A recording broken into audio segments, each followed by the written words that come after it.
நாம் இந்த பதிவில் பெயர்ச்சி அடையும் குரு பகவான் உங்கள் ராசிக்கு என்னென்ன சுப மற்றும் அசுப பலன்களை தரப்போகிறார், அதற்கான பரிகாரம் என்ன என்பதனை பற்றி விரிவாக காண்போம். உங்கள் வாழ்வில் வளமும் நலமும் செல்வ செழிப்பும் பெற எல்லாம் வல்ல இறைவனை உளமாற வேண்டி விரும்பி கேட்டுக்கொள்கிறேன். ஒருவரின் ஜாதகத்தில் எந்த கிரகம் உங்களுக்கு சாதக பலன் தருதோ இல்லையோ, ஆனால் குரு கிரகத்தின் நற்பலன்களை கொண்டவர்கள் சிறிது கஷ்டத்தை சந்தித்தாலும் வாழ்க்கையில் முன்னேறி விடுவார்கள். நவ கிரகங்களில் குரு பகவான் மங்கள கிரகமாக விளங்கி வருகிறார். ஜோதிட சாஸ்திரத்தில் குரு பகவானுக்கு தேவர்களின் குரு என்ற அந்தஸ்தும் வழங்கப்பட்டுள்ளது. இவர் நல்ல பலன்களை அளிக்கும் கிரகமாக கருதப்படுகிறார். திருமணம், மகிழ்ச்சி, குழந்தைகள், நல்ல அதிர்ஷ்டம், அறிவு, கல்வி, பேச்சாற்றல், மரியாதை, நல்ல ஒழுக்கம் ஆகியவற்றுக்கு இவர் காரணியாக உள்ளார். ஒருவரது ஜாதகத்தில் குரு பகவான் நல்ல இடத்தில் இருந்தால் அவர் வாழ்வில் மிகுந்த மகிழ்ச்சியையும் செழிப்பையும் பெறுகிறார். அவர் வெற்றியின் உச்சம் தொடுவதை யாராலும் தடுக்க முடியாது.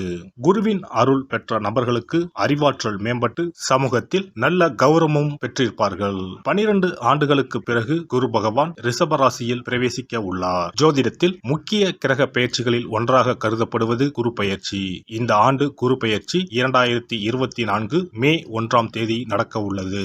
குருவின் அமைப்பும் குருவின் பார்வையும் எப்படிப்பட்ட பலனை அள்ளித்தரும் என்பதை தெரிந்து கொள்வோம். கால சக்கரத்தில் தனுசு, மீன ராசிகளுக்கு அதிபதியான குரு பகவான் தற்போது மேச ராசியில் சஞ்சாரம் செய்து வருகின்றார். இவர் 2024ஆம் ஆண்டு மே மாதம் 1ஆம் தேதி நண்பகல் 12:59 மேச ராசியில் உள்ள கிருத்திகை 1ஆம் பாதத்தில் இருந்து ரிஷப ராசியில் உள்ள கிருத்திகை 2ஆம் பாதத்திற்கு பெயர்ச்சியாக உள்ளார். குரு பெயர்ச்சி பெறும் ஸ்தானத்தை விட குருவின் 5, 7, 9ஆம் பார்வை பெறக்கூடிய ராசிகள் மிகவும் சிறப்பான பலன்களை பெற்றிடும் என்பது ஜோதிட விதி. 2024ஆம் ஆண்டில் நடக்கும் குரு பெயர்ச்சியின் தாக்கம் அனைத்து ராசிகளிலும் இருக்கும். எனினும் சில ராசிகளுக்கு குருவின் இந்த மாற்றம் பலவித நற்பலன்களை அளித்தரும். இவர்கள் எடுத்த காரியங்கள் அனைத்திலும் வெற்றி பெறுவார்கள். நீண்ட நாட்களாக நடக்காமல் இருந்த பல விஷயங்கள் குரு பெயர்ச்சிக்கு பிறகு வெற்றிகரமாக நடந்து முடியும். இவர்களுக்கு அதிர்ஷ்டத்தின் ஆதரவு முழுமையாக இருக்கும். இந்த குரு பெயர்ச்சியானது ஒரு சில ராசிக்காரர்களின் வாழ்வை புரட்டி போட போகிறது. துரோகத்தால் பிரிந்த கணவன் மனைவி, சகோதர சகோதரி உறவு ஒன்று சேரப் போகிறது. நட்பு என்னும் நஞ்சால் உங்கள் உறவை பிரித்த துரோகியை இனம் கண்டு உண்மையான உறவு யார் என்பதனை அறிந்து கொள்வீர்கள். நஷ்டம் மட்டுமே பார்த்த வியாபாரிகள் திடீர் லாபத்தை அடைய உள்ளீர்கள். திடீர் லாட்டரி அடித்தது போல லாபம் இரட்டிப்பாகும். சனி பார்வையினால் ஏற்படும் காம சிந்தனைகள் இந்த குரு பெயர்ச்சியினால் சரியாகும். தகாத பெண் உறவை தவிர்த்து ஆன்மீக பயணத்தை தொடர்வீர்கள். சதி எதுவாக இருந்தாலும் அதை முறியடிப்பது சிவனின் விதியாகும். சிவனின் துணை இருந்தால் எதிரில் யமனே வந்தாலும் சமாளித்து வெற்றி அடையலாம். இனி உங்கள் ராசிக்கான பலன்கள் என்ன என்பதனையும் அதற்கான பரிகாரம் என்ன என்பதனையும் பார்ப்போம். ரிஷபராசி அன்பர்களே, சுக்கிரனை ஆட்சிநாதனாக கொண்ட ரிஷபராசியில் கார்த்திகை, ரோகிணி, மிருகசிரிடம் ஆகிய நட்சத்திரங்கள் உள்ளன. விரயஸ்தானத்தில் பயணம் செய்யும் குரு பகவான் 2024ஆம் ஆண்டு மே மாதம் முதல் உங்கள் ராசியில் வந்து அமர்கிறார். ஜென்ம குரு வனத்தினிலே என்று சொல்வார்கள். குரு பகவான் இடமாற்றத்தை தரப்போகிறார். குரு பகவானின் பார்வை உங்கள் ராசிக்கு 5, 7, 9ஆம் இடங்களின் மீது விழுகிறது. இந்த குரு பெயர்ச்சியானது வேலை தொழிலை பொறுத்தவரை ரிஷபராசிக்காரர்களுக்கு நல்ல வேலை கிடைக்கும். சிலருக்கு வேலையில் இடமாற்றம், ஊர் மாற்றம் ஏற்படும். சிலர் வீடு கட்டுவார்கள். இருக்கும் வீட்டில் மாடி கட்டுவார்கள். வங்கியில் கடன் வாங்கி தொழில் தொடங்குவார்கள். தொழில் வியாபாரம் வளர்ச்சி அடையும். சித்திரை மாதத்திற்கு பிறகு அரசு வேலையில் இருப்பவர்கள் சட்டத்திற்கு உட்பட்டு செயல்படவும், இல்லாவிட்டால் சிறைச்சாலை வரை செல்ல வேண்டியிருக்கும். குரு பகவானின் பார்வை ரிஷப ராசியில் இருந்து கன்னி, விருச்சிகம், மகரம் ராசிகளின் மீது விழுகிறது. 5ஆம் வீட்டின் மீது குருவின் பார்வை விழுவதால் பிள்ளைகளால் நல்ல செய்திகள் தேடி வரும். பிள்ளைகளின் வாழ்க்கையில் சுப காரியங்கள் நடைபெறும். நல்ல வேலை கிடைக்கும்.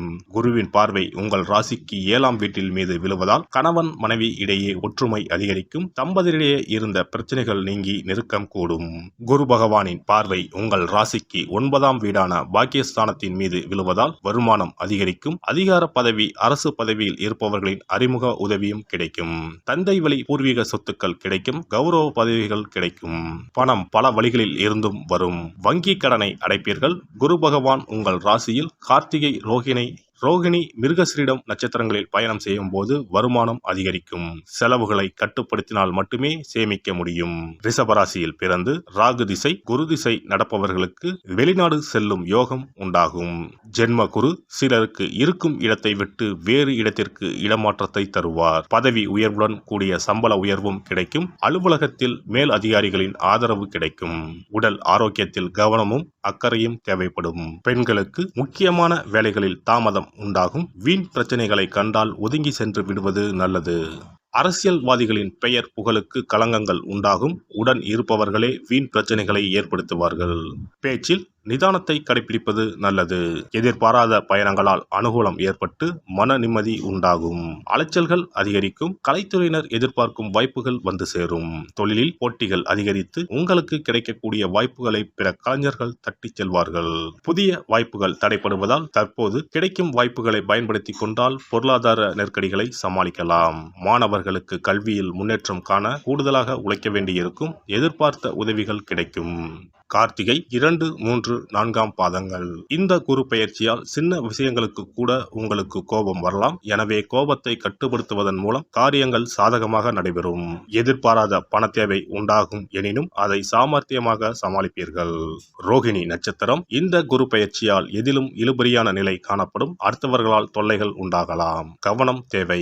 உத்தியோகத்தில் இருப்பவர்களுக்கு வேலையில் டென்ஷனும் வீண் அலைச்சலும் இருக்கும். வீண் பகை உண்டாகலாம். கவனமாக இருப்பது நல்லது. மிருகசீரிஷம் 1, 2ஆம் பாதங்கள். இந்த குரு பெயர்ச்சியால் தொழில் வியாபாரம் தொடர்பான காரியங்களில் தாமதம் ஏற்படலாம். பணவரத்து எதிர்பார்த்ததை விட சற்று குறைவாக இருக்கும்.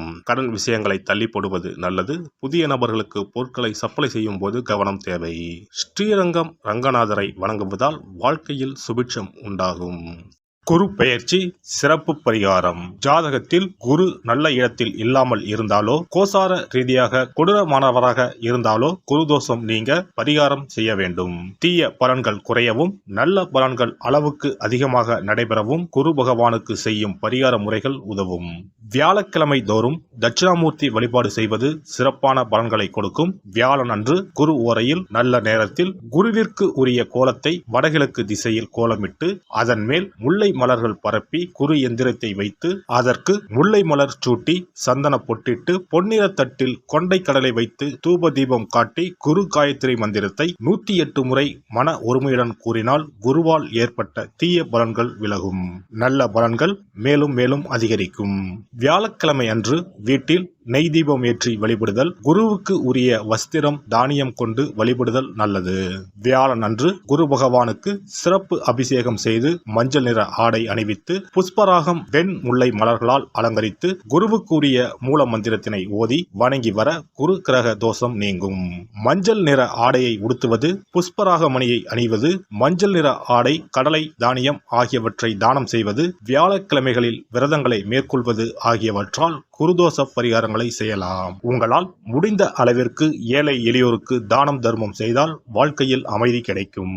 தினந்தோறும் அல்லது வாரத்தில் ஒரு முறையாவது பசுமாட்டிற்கு அகத்திக்கீரை, அருகம்புல், வாழைப்பழம் போன்றவற்றை உணவாக கொடுத்து வருவது ஜாதகத்தில் இருக்கின்ற குரு பகவானின் நிலையை மிக விரைவில் வலிமைப்படுத்தக்கூடிய ஒரு சிறப்பு பரிகாரமாக கூறப்படுகிறது.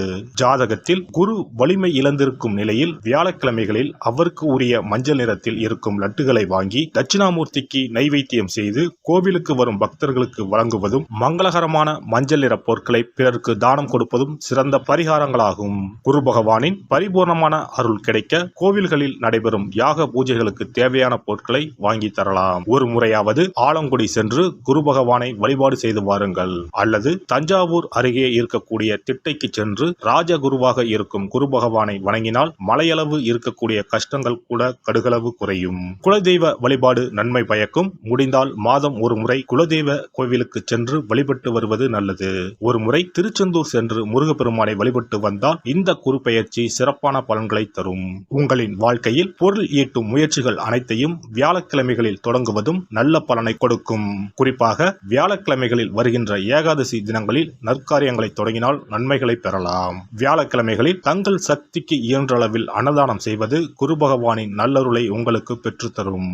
அன்னதானம் செய்வதன் காரணமாக உங்கள் ஜாதகத்தில் இருக்கின்ற குரு கிரக தோஷங்கள் நீங்கி குரு கிரகத்தை பலப்படுத்தி உங்கள் வாழ்க்கையில் நீங்கள் விரும்பிய பலன்கள் தங்க தடையில்லாமல் கிடைக்கச் செய்யும். எல்லாம் வல்ல இறையருளால் நீங்களும் உங்கள் அன்பு குடும்பமும் உடல் நலம், நீலாயுள், நிறை செல்வம், உயர் புகழ், மெய்ஞானம் ஓங்கி வாழ்க வளமுடன். இந்த வீடியோ பதிவு உங்களுக்கு பிடித்திருந்தால் லைக் பண்ணுங்க, கமெண்ட் பண்ணுங்க, ஷேர் பண்ணுங்க, மறக்காம சப்ஸ்கிரைப் பண்ணுங்க, பக்கத்துல இருக்கிற பெல் பட்டனை கிளிக் பண்ணுங்க. நன்றி, வணக்கம். ஓம் நமச்சிவாய, சிவாய நம.